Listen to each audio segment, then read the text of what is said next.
Christian missionaries like Jews for Jesus claim that Jesus is the Jewish Messiah. Why has Judaism rejected this assertion for 2,000 years? The concept of the Messiah has its foundation in our Jewish Bible, the Tanaj, which clearly teaches that all of the following criteria must be fulfilled before any person can be acknowledged as the Messiah. Number one, when the Messiah is reigning as King of Israel, the Jewish people will be ingathered from their 2,000-year exile and will return to Israel, their homeland. However, Jesus never reigned as king, and the Jewish people have not yet all returned to live in their promised homeland of Israel. Number two, the Holy Temple in Jerusalem will be rebuilt. Actually, the temple was still standing in Jesus' day. It was destroyed 38 years after Jesus' crucifixion, and it has not yet been rebuilt. Number three, there will be worldwide peace, universal disarmament, and a complete end to war. Yet since the advent of Christianity, wars have increased dramatically in the world. Some of them were actually fought in the name of Jesus. Number four, the Messiah will reign as king at a time when all the Jewish people will embrace the Torah and observe God's commandments. Sadly, today all Jews are not yet following all the commandments of the Torah. Number five, the Messiah will rule at a time when all the people of the world will come to acknowledge and serve the one true God of Abraham, Isaac, and Jacob. This as well has not yet taken place, and we await its fulfillment.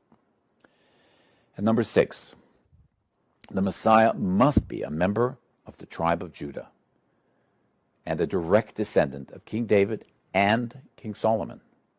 Genealogy in the Bible is only passed down from father to son. There is no evidence that Jesus really had this pedigree, and the Christian Bible actually claims that he did not have a birth father from the tribe of Judah descending from David and Solomon. All of these criteria for the Messiah are found in numerous places in the Jewish Bible. One foundational example is in the book of Ezekiel, chapter 37, verses 24 through 28. And my servant David will be king over them, and they will all have one shepherd, and they will walk in my ordinances and keep my statutes and observe them, and they shall live on the land that I gave to Jacob my servant, in which your fathers have lived. And they shall live there, they and their children and their children's children, forever. And my servant David will be their prince forever. Moreover, I will make a covenant of peace with them. It will be an everlasting covenant, which I will give them. And I will multiply them, and set my sanctuary in their midst forever. And my tabernacle shall be with them, and I will be their God, and they will be my people. And the nations will know that I am the Lord who sanctifies Israel, when my sanctuary is in their midst forever. Anyone can claim to be the Messiah, or a group of people can claim that someone is the Messiah.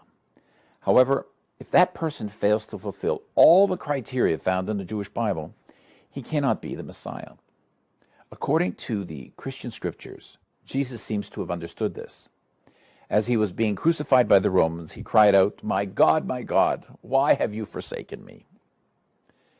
In order to deal with Jesus' failure to fulfill the biblical messianic prophecies, missionaries argue that he will accomplish them when he returns in the future.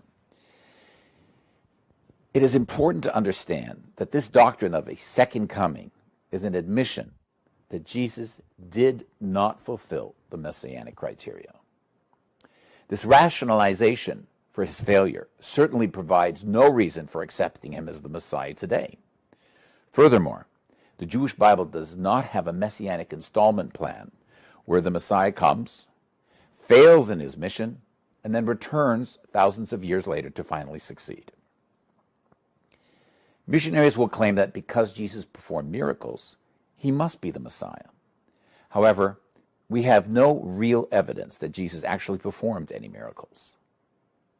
More significantly, even if Jesus did perform miracles, they would not prove he was the Messiah. Our Bible never says that we will be able to recognize the Messiah through the miracles that he will do.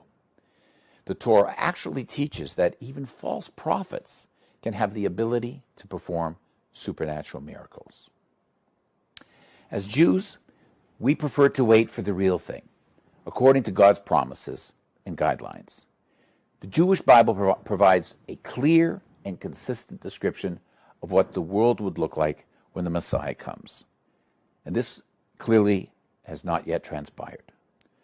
So, we still await the coming of the real Messiah. May he and a true utopian world come soon. To learn more about the Jewish Messiah, visit our website at www.jewsforjudaism.ca or our YouTube channel, Jews for Judaism Canada. Thank you very much. Shalom, and God bless.